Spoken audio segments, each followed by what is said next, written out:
So to start, can you introduce and tell us a little something about yourself? Okay, I'm Brenda Roth, and I am from Middle Tennessee, about as Middle Tennessee as you can get. It's 100 miles south of Nashville, about 90 miles west of Chattanooga, and about 75 miles north of Huntsville, Alabama, right smack in Middle Tennessee. And I am a school teacher, which I'll tell more stories about, I'm sure. And I have 3 children, and I am the only survivor left in my family. My brother passed away, both my parents are now gone, and so it's starting a new generation with the children. But there's no grandparents or great-grandparents left, and that's kind of sad. What was your childhood like growing up in Middle Tennessee on a farm? I could talk for days about this because it is so much fun, and it's so much of who I am now. And it was not easy. It wasn't an easy childhood, but at the same time, there's parts of it that I cherish so much that have made me who I am today. And so growing up on the farm my dad had an outside job, so it wasn't a working farm other than we raised our own beef, we raised our own cows, our pigs, we had horses, chickens, and we had our own garden. So we always had food to eat, and it was just a way of life. And so I learned many things there that have carried me through today. Now living outside of Metro Atlanta, it's like a totally different world for me. And I see it every day, like with my students at school. They don't have a clue about some of the things that I talk about. And they love it because they love hearing my stories when I'm teaching my 8th grade science class. And let's see, what else can I tell you? I learned so much about life by learning to do. We were just recently, my husband and I were speaking about how that if a car was broken, you fixed it. There were no mechanics. And I can remember working with my dad when he was outside working on the truck or the lawnmowers.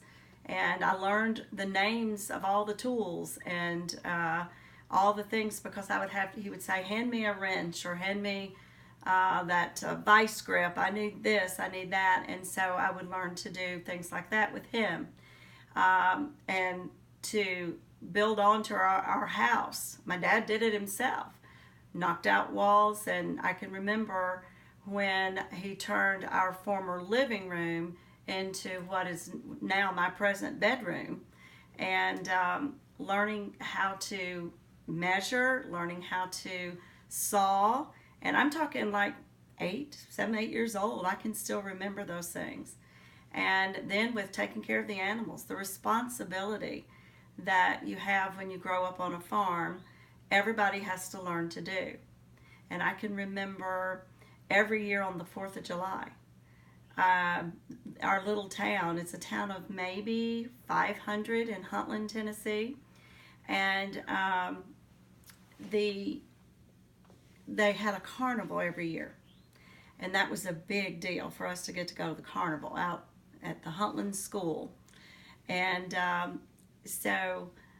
but before we could go, that was when every year on the 4th of July, my dad would plow up the potatoes out of the garden. And our job was to go, and he would have maybe 10, 12, 15 rows of potatoes. And that would last us for the entire year.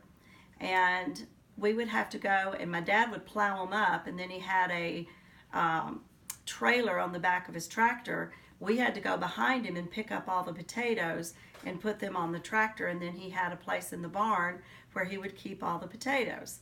But that was just a little childhood thing that's so foreign even to my children.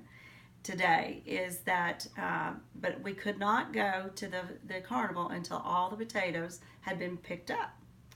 So you learn responsibility. Also, when I was very young, we had, even for Middle Tennessee, we had some pretty amazing snowstorms back then, and this was in the 60s. And I can remember one year we had about 20 to 24 inches of snow. And we had a sow, which is a female hog, for the kids that don't know that. And this sow decided she was going to have her pigs in this snowstorm. And she ended up having 21 pigs. And there wasn't enough space for those 21 little pigs to eat from their mama. So there were a couple of them that my parents brought to the house, and it was so cold. I can still remember it. I probably may have been 3 or 4 years old, but I can remember it well. And we had a little box that we set beside our wood heater in our house, and had a little box and brought the little pigs up, and we had to feed them with a bottle. And they were so cute, and I loved them. I named them all. My parents wouldn't let me name everything, but I did it anyway. And they would, you could stick your little finger like a pacifier, and they would just suck on your little finger. And I was fascinated by that. I thought, because it was just the coolest thing. It's like I had my own little babies, because I loved any kind of animal, and I loved babies and all that. And so you could stick your finger, and they would just suck on it like a pacifier and go to sleep. And so we raised them until they got big enough, and we raised them in the house in a box because there wasn't enough room for them at the barn. So those are just some of the things, and as you continue on with the questioning, I'm sure I've got many more of that, but those are some of the things. So I guess what means so much to me is the responsibility I learned, and survival skills, and there used to be a television show back in the 80s, I believe, called MacGyver. And my husband tells me that you could literally put me in the woods with a toothpick, and I could build a house and a fire, and we could live there, quite comfortably, because I learned those skills from growing up on the farm. Because as I said, and we weren't poor per se, but when I look at it now, yeah, we really were, and but we never thought we were poor, because we always had plenty to eat, and we were not as poor as there were some of my friends and people that I knew. So I never felt like we were poor, but obviously we never had everything that we needed, or we had everything we needed, just not everything we wanted. So at what point during that time did you decide you wanted to be a teacher? I've been teaching something since I was about 3 or 4 years old. And the reason I say that is because our neighbors, every year at Easter, we could go up at the 5 and 10 cent store, they called it. And there was one on the corner called Coons, and there's another one on the other corner called Lay's. And every year at Easter, they had these little wire fences, little small wire fences, and they had all kinds of baby chicks. And so my neighbor, there were 3 girls lived across the street, and they were much older than me. They actually were my babysitters, but they had gotten some chicks. And so I was over there playing, and Joni, the neighbor, I had her little chick, and there was a large galvanized pail full of water. And I started trying to teach that little chicken how to swim. And the way they tell the story is that I was out there taking the little chicken, going, "Swim, little chicken, swim," and was about to drown the poor little thing. But I was trying to teach it how to swim. And so that just started. And then religion, my faith has always been such a major part of my life. So, and it was as a child, it was growing up, and it is still today. But we would go to church, good little Southern Baptist. We'd go Sunday morning, Sunday night, Wednesday night. And so I would come home on Sunday afternoons, and I'd line up all my stuffed animals and all my dogs and babies and everything I had, and I would sit there and I would teach them. the Bible story that I had learned in church that day, that we had done in either Sunday school or church or something. And so I started teaching all of them. And then as I got a little bit older, my mom got me a chalkboard. So then I would line them up, and probably around kindergarten, well, I didn't get to go to kindergarten, but first grade, I would start teaching them how to write their letters and how to, I named them all, so I'd write their names. So I was teaching all my babies and my dogs. And then as I grew up, I just, like I said, I loved swimming. I was teaching this little chicken how to swim. And then at 14, around 14, I started, I got my WSI and my senior life saving and started helping. I couldn't actually teach, well, I did, but I'm not technically supposed to teach till I was 15. But I did start teaching at 14 and taught swimming for 26 years. So there's another aspect of the teaching. And then in high school, we could be, we had 2 study periods during the day, a study hall and a PE. So during my study hall, I decided to work with the special ed department at my school. And so I was a teacher assistant when I was in probably 9th, 10th, 11th grade, working with a lady who was like my second mother. In fact, she took my mother to the hospital to have me. And that's how far back we go. And so she was a special ed, actually ended up getting her doctorate. And but I would help her with her special ed children at my little school, because my school, I started first grade and graduated from the same school. It's all, and it's still that way today. It's all still on the same campus. There were different parts of the building, but back then they were all connected. Now they have literally different parts of the building. But so we could be in high school and then just walk down a hallway to be in the elementary school. And so I worked with Miss Martha with her special ed. And so I've always had that love of teaching, and there's nothing more exciting as a teacher than to be able to impart something to someone and you see them get it. And I think that's why I enjoyed swimming so much, because so many people have such a fear, just this voracious fear of the water. And I had a knack for it because I loved it so much, still do. But I loved it so much that I would figure out some way to reach them, and then to have them swimming within a couple of days and to see them actually loving it and enjoying it.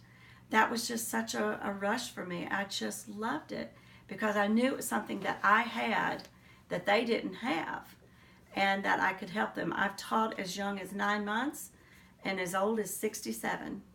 I had a man who built a pool in his backyard for his grandchildren, and I was teaching his grandchildren how to swim. And he said, well, look, you think you can teach me how to swim? I said, sure I can. I guarantee it. In 2 days, I'll have you swimming.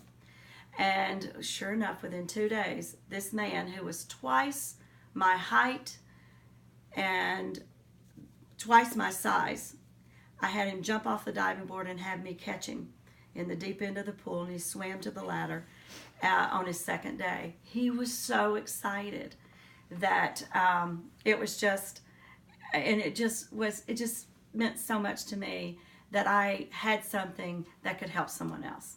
Mm-hmm. So my teaching has gone back since earliest memory was teaching the little chicken, and I'm still doing it today. In nearly 25 years in the public school system, was there a particular story of a student that stuck out to you? This might take a minute. Oh, I have many. I've taught. Go for it. Okay, I'll do it. There's one that I've always wanted to turn into an educational magazine. I hope your teacher and your students will appreciate it. But I've taught everything from 3rd, 4th, 5th, 6th, 7th, and 8th. And so I've had a wide variety. And when I was teaching elementary school, I was teaching 5th grade. And I always like to teach the kids manners as well as, because you don't know kids' backgrounds. And so as a teacher, I would address them sometime as Mr. So-and-so. I had a little boy. I had him in 3rd grade, then I moved up to 5th grade, and he was in 5th grade as well. His name was Dion. And so I would say, Master Dion this, and Mr. Lyons this, or Mr. Bean this. Or sometime I would say, Master Dion, would you do this for me? And I love this child. He was the sweetest thing. So I would say, Master Dion. Well, one day, I was teaching 5th grade, and we're doing a review for a science test the next day. Had the kids all in their little groups around the room, in their little tables together, and we were doing a game where I would ask them, and they're playing for points, which they got candy for it, obviously. And I would go to their group, and I would ask a question. They could collaborate, but then each time, one person was the spokesperson from the group. And so Dion had just had his question, and I said, Master Dion, would you answer this question? And so I asked the question, and his little group, they collaborated and they answered. Well, the next table behind them was a little boy named Billy Bates. And so I had just finished with Dion's group, and I said, Master Dion. And I've done this so much, that it's just like second nature. But instead of saying, and it was Billy's turn, and instead of saying Mr. Bates, I had continued with what I said with Dion. And I can't believe I'm saying this on camera. Because the next group, I came and I said, Master Bates, would you please take the next question? And then as I said that, in my mind, it's going across my head like, Brenda, what did you just do? And then I'm thinking, you said Master Bates. And there were 2 little boys. They were only 5th graders, but there were 2 little boys in the back of the room that had older brothers. And they started snickering. And my face just like gets blood red because I'm the only one. The rest of them didn't catch it, but these 2 little boys. One of them's name was Larry. I will never forget Larry Yoakum. And so they start snickering, and I think, oh my gosh, I just said Master Bates to a group of 5th graders. And then just so happened that there was a knock on my door, and Miss Lynch from across the hall came in, and I said, may I see you outside, please? I had to get out of the room because I was about to lose it. And I told her what had happened. Well, this was an elementary school, and within 5 minutes, it got around the entire faculty. They were at the playground. Everybody knew what I'd done. And so they teased me, just terribly. Because what are you teaching our children, And but that was always a story that I said if my name were not attached to it, I would send to an educational magazine, because it was just the timing of it was like Master Bates, and it was going across my head, and I'm like, I can't believe I just said that to a group of 5th graders, but I did, and that's one story. There are many, and that after 25 years of teaching, I have them constantly. And but little Dion, the little boy I was telling you about, back in the 90s, mid-90s, it was real popular to wear little denim jumpers, little kid shoes with little folded over socks. Well, I'm 5'0" on a good day. And Dion, he was just one of these little boys that he stole my heart. And, but I had the little denim jumper and the little socks and kid shoes, and I just thought I was really cute. And as I said, I'm very short, and my legs are very short.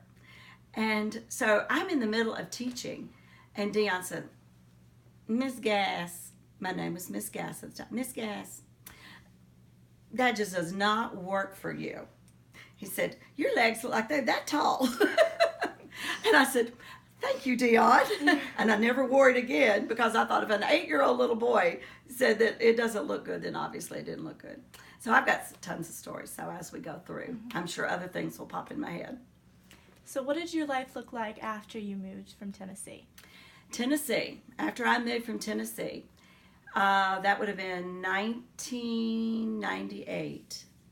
That was a really, really hard time because I had been married for almost 22 years, a month shy of 22 years. And I had been a minister's wife, pastor's wife. And there was just a bad situation. Things happened.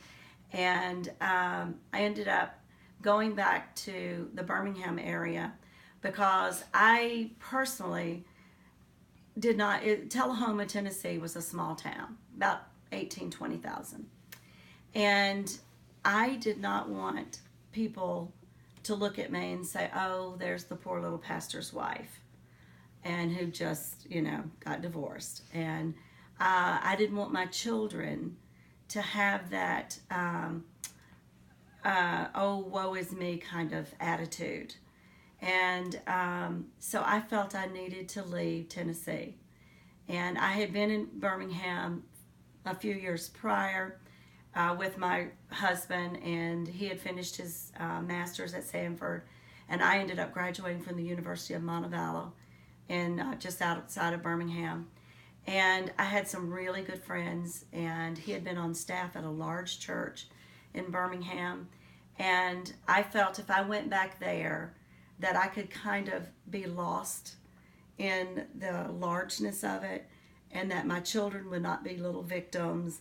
I would not be a victim, but I would just be Brenda, and the girls would be their little individual selves with no one, with no one saying, oh, there's the poor little pastor's kids. And it was a God thing the way it worked out. Within 1 week, and this was like the end of July, and school was starting August 9th. Within 1 week, I had a job, an apartment, and had moved to Alabama with my 3 children. It was truly all the pieces fell into place, and I moved. And so I look at it as being a new beginning for us. It was very strange. I had married at 18, right out of high school, and we went to college together in Lynchburg, Virginia. And so it was, I had been married my entire adult life. And then now, all of a sudden, I am single with 3 children and no money, no anything. So moving to Birmingham was a blessing, but it was a very hard time. This brings me back to the way I was raised.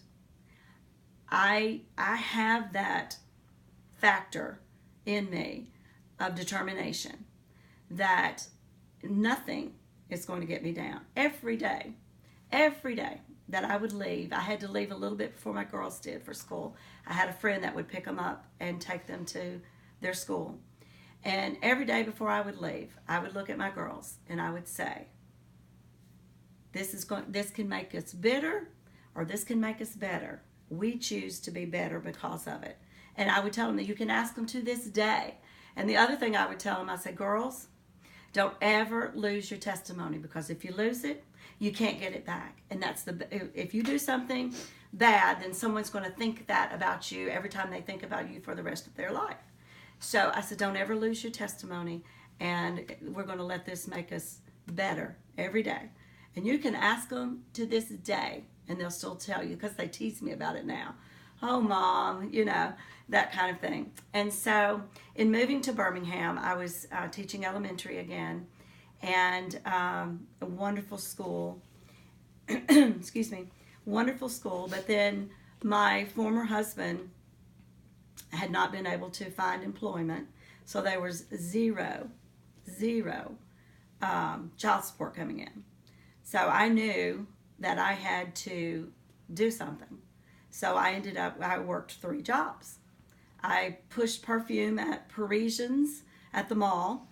I was what they call a fragrance model, and would sell perfume. And then I sold premier jewelry and did some tutoring on the side, and then taught school every day. And so it was one of those refining moments for me, because I refused. My children, with just my salary, would have qualified for free lunch and all that. No, these children are my responsibility. The government did not have these children. I had these children. And so I did what was necessary to provide for them. Had no family in Birmingham. My mom still lived in Tennessee. And, but by George, you just pull up by your bootstraps and you do. And so that's what I did. And my children at that time never knew how poor we were. But we were. I mean, I had to pinch every penny to make it last because I only got paid once a month. And boy, by the last week of the month, it was like, oh, are we going to make it? But then there again, I've told you earlier that my faith is such an important thing in my life. And there was one time when I needed a certain amount of money. And I was doing one of the premier jewelry shows. You go into homes and you set up your display and people order jewelry, and kind of like an Avon or something like that. It's called Premier. And I had a show, and I had to have $150. I had to have it. Christy, my oldest daughter, was in college at the time. She was just starting her freshman year when I moved to Birmingham. And she needed something, and I didn't have the extra. And so before we left, my two little children, I'm going to get emotional. My two little children, they were 6th grade and 8th grade after we moved. They were 5th and 7th when we divorced. And then we moved. And so we gathered in our little tiny apartment kitchen by the washing machine, which was in the kitchen. We held hands and we prayed. I said, God, I need $150. I said, you don't know, I have no idea how much I'm going to make from this, but I need $150. And so the girls, we all held hands and we prayed. And then I went and did my jewelry show. And I came home and I was making out the list so I could send in the order. And I realized that I had made a terrible mistake. I had undercharged everyone. I had not put the tax on there. So that was going to have to come out of what I was going to make from this show. And I was like, all of the sales tax had to come out. I had to pay it. And I was just so distraught. But then when I figured it up, the amount of, and deducted the tax, it wasn't $149, it wasn't $151. It was exactly $150. And I just burst into tears because I thought, okay, God, you're with me in the little things. You didn't give me less, you didn't give me more, but you gave me exactly what I needed. And I think that was such an experience for me because I knew at that point that God was going to take care of us. I was doing my part. I was working the 3 jobs. I didn't sit back and say, okay, I need some help here. But I was doing my part. But that was just one way, was an affirmation to me that I was going to be fine. I knew I was going to be fine. And so I'm able, there again, as I said, I had that determination of growing up like I did to get me through that time in Birmingham. And then I taught at the elementary for 1 year, and then I moved on to middle school and taught there and loved it. Favorite teaching position ever. Taught, my youngest daughter got to be in my class. My favorite year ever of teaching, the 7th grade. So I know you have 3 daughters and a stepdaughter. Yes, I do. But tell them a little bit more about your 3 daughters, if you have a specific story you want to talk about. Well, you want to talk about their birth? Yeah, we want to talk about your birth. Okay, all of them very different. Christy is my oldest, and I had 3 daughters. She now has 3 sons, which is an experience, as you well know. Mm-hmm. And but we were living in Virginia, and I was 21, and we were pastoring our first little church in Virginia, Charlotte Courthouse, Virginia, and we lived about 60 miles from the hospital. So we had to take these Lamaze classes that we actually received college credit for them because they were so intense. So if, God forbid, something happened, we could have delivered that baby and known exactly what to do. These courses were great. So I was going the all natural route. This was in early 80s. And so it was a big deal at that time again. So I decided to have natural childbirth. And so I go into labor that morning, and we didn't have ultrasound. They only did ultrasound then if they thought there might be a problem. You didn't get to do ultrasound just to find out what the baby's going to be. So we did not know. And Mike was from 3 boys. I was a tomboy, and I had a brother. And so I just assumed that I was having a boy because I had a big brother. And the doctor would say by the heartbeat, oh, we think it's a boy, we think it's a boy. And so I went into labor, and there again, I was 21, and I'm laying in the room, and you could hear women screaming all around me. And the nurse, even at one point, when she came in, she said, honey, are you okay? I said, yeah, I'm fine. And but I had studied my Lamaze so much that I did exactly what I was supposed to do. And I was focused, and I knew what I was doing. And so after being in labor all day and pushing for 3.5 hours, I finally had this big 8-pound, 1-ounce baby girl with red hair. Red hair. But when the doctor was delivering her, the funny thing I remember so vividly was he was delivering the head. He said, these are boy's ears if I've ever seen them. And then he said, give me another push. And so she was born, and there she was with red hair and a girl. And the nurse said, yeah, doc, you don't look at their ears. And so that was kind of a cool experience with that. But I just took to motherhood so naturally because I had had animals, and I had helped deliver a calf. I'd helped deliver a horse, raising baby pigs and kittens. And so I just had that nurturing spirit about me, and I just took to motherhood so easily, and it was never an issue or never a big deal. And then 4 years later, we get pregnant again, and we did not find out what this one was going to be either, but I had in my mind, I thought it was definitely a girl. I just knew.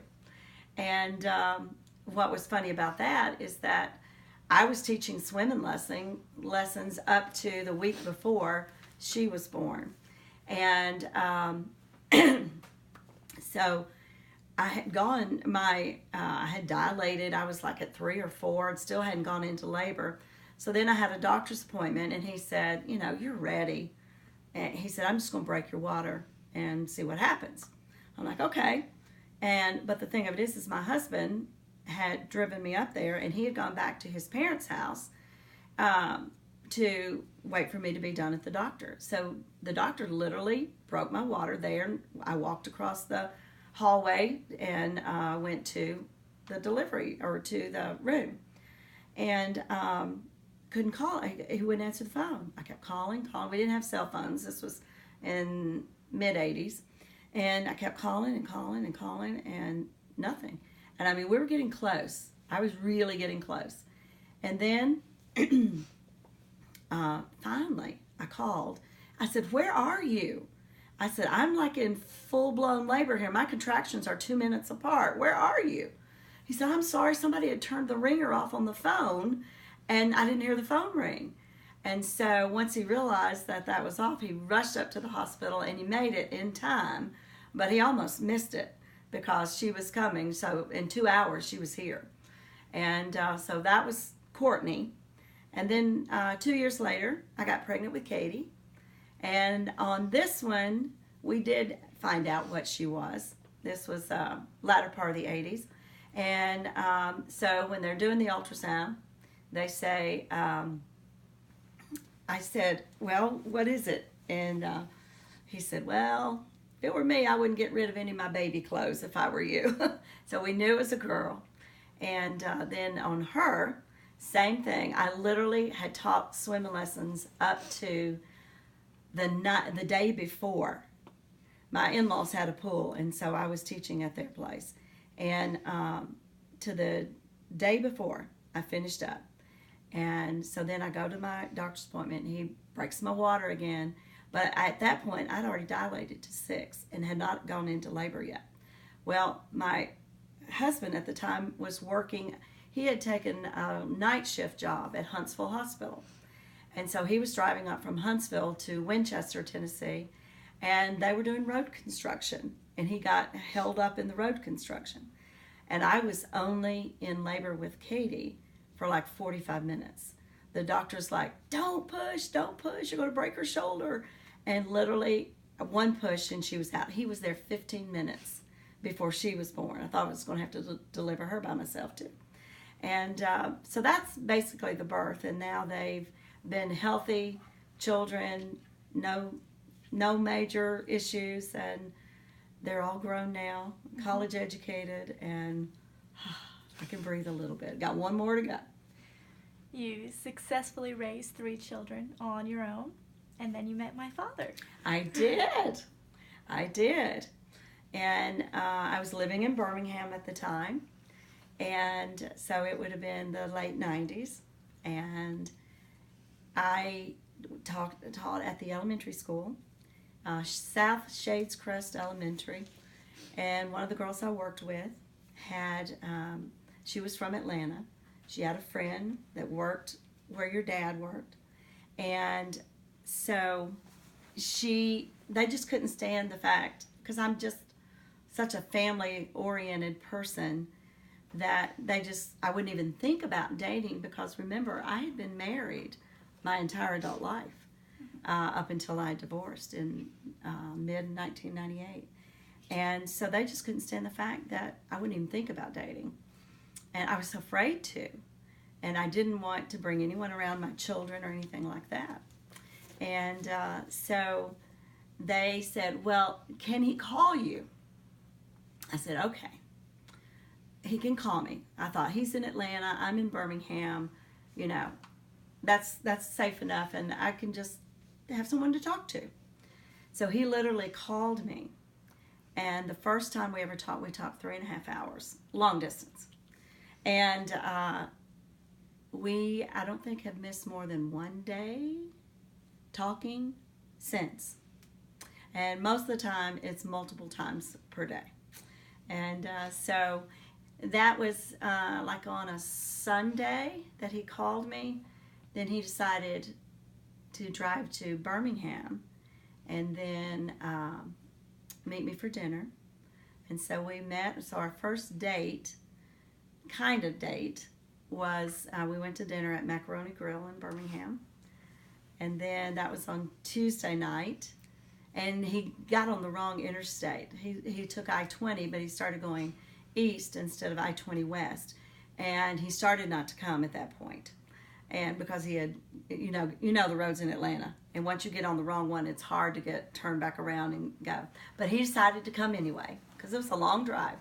And he left after work and met me for dinner. And then we had dinner and just hit it off so well. And so then he asked me if we wanted to go to the movie on that Friday night. So what we decided to do is we decided to meet in Anniston, and I drove from Birmingham to Anniston, Alabama, and he drove from Atlanta, and we went to the movie, and the first movie we saw was You've Got Mail with Tom Hanks and Meg Ryan, so it's still one of my favorite movies. And after 2.5 years of dating, we knew we were at a crossroads. Well, we broke up one time. Of all weekends, he broke up with me on my birthday weekend. I was so upset. But we were thinking, okay, we're getting too serious, and where's this going to go? He's like, I can't move to Birmingham and leave my job, and you can't just uproot your children. And so he said, let's just call it off for a little while, because we were getting very serious. and it was too soon for both of us. But it happened to be my birthday weekend, and I told him he was just a cheapskate because he didn't want to buy me a birthday present. And so I was like, okay, that's fine, let's do that. And but then it lasted maybe 2 days, and he called me, and maybe not even 2 days, maybe the next day, but it was like 2 days, and then asked if he could come back to Birmingham that weekend to see me, that he was really missing me, and that was like 2 days. And so then we started dating, and we knew that something had to give. And I can tell you exactly where we were. You probably don't even know this. We had flown up for a weekend to spend with y'all, and it was in March. It was in March, and we're at a Friendly's by the airport in Hartford, Connecticut, when we had flown up to see you guys for a weekend. And we're sitting there waiting because we were there early. We had dropped y'all off early, and then we were close to the airport, and so we thought we would just stop and eat and waste some time. And so we did, and we're talking, and it's like, okay, what are we going to do here? One of us has to move. And he said, I've looked in Birmingham, there are no jobs in my field and all this. And so I knew, we just thought, well, let's just test the water. So it wasn't long, like a week or so, that my spring break was the last week of March. And so I applied for a job and came over during my spring break, and was offered the job right there at Marietta City Schools. And then I thought, but his thing was, he said, I don't want you to settle for anything less than what you have here in Birmingham. I had bought my own condominium. I was working at one of the top schools systems in Alabama. It was Vestavia Hills Middle School. It was Pizzitz Middle School. And so one of the best schools in the state. And he said, I don't want you to settle. And I had a wonderful church. And he said, I don't want you to settle for anything. I don't want you to give up anything, because I don't want your kids to hate me, because it's going to be hard enough for them to make this move. But with them in middle school, I knew that I had to do something. Katie was about to be out of middle school, and Courtney was in her first year of high school. So I knew if I did anything, I had to do it then. That was my window. So then I came over here and I was offered the job, and then I applied for another one with Cobb County Schools. And just so happened, and it was here again, a God thing. God has just directed and guided my life. So, and to the point where it was just like, he just opened the door wide open, and he just like smacked me in the face with it. This is what you're supposed to do. So I came over and interviewed there, and then I got a call about, we were driving around, and we found the church. I said, I want to find the church first and then find things from that. And there was a middle school right behind the church, and it was Dickerson Middle School. And so I said, that would be perfect. You know, here's the church, and we can live in this area, blah, blah, blah. And so go back home. My principal, my assistant principal, I lovely lady, and she was a very strong Christian. I told her, I prayed it through. I told her what was going on. And so then she called the principal of Dickerson Middle School. And then the principal missed her, and they called back. So they were playing phone tag, and then finally Sonia got in touch with Melba, who was the principal, and was telling her all about me, and that she's told me, she said, Brenda, I told her you could walk on water.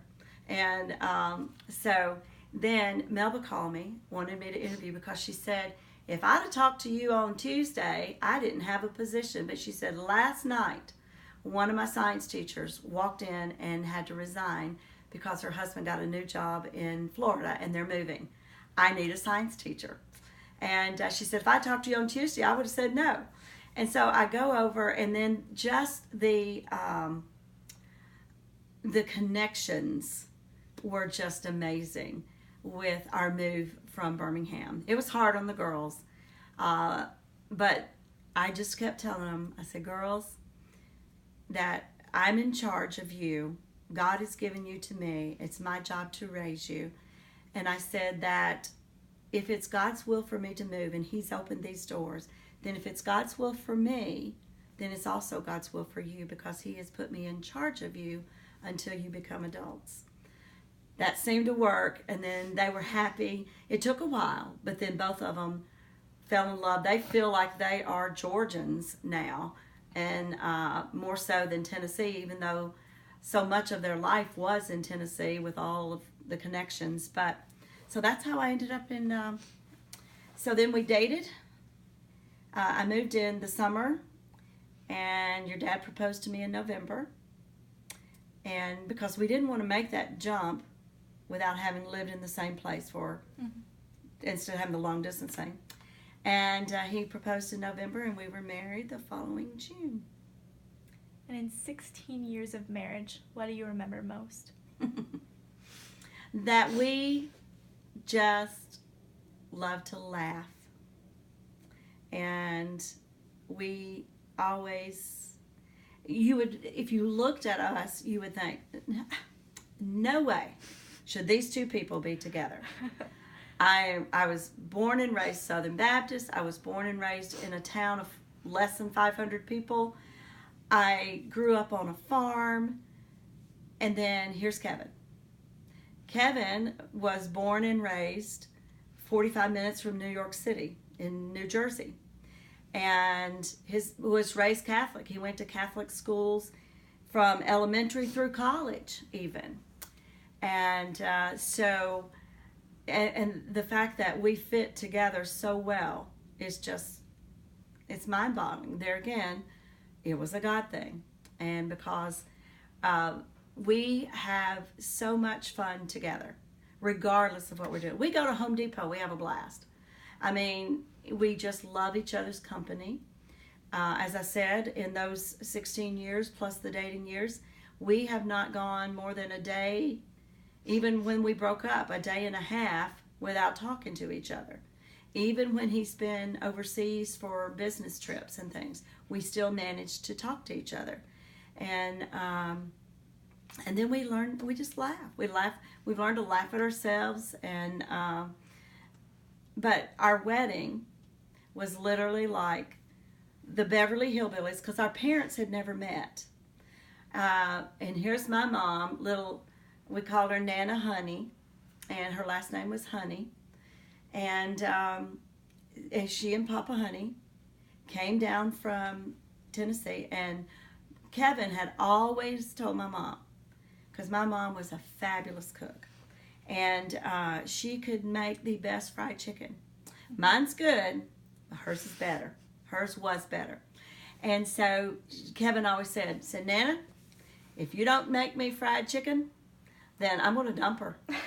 So my little mother got up at like 5 in the morning and made him some fried chicken and brought it down. And then at the hotel, she was keeping it in the refrigerator. Then we had the rehearsal dinner. And at the rehearsal dinner, and my mother is not one that could just speak in front of people. It just totally terrified her.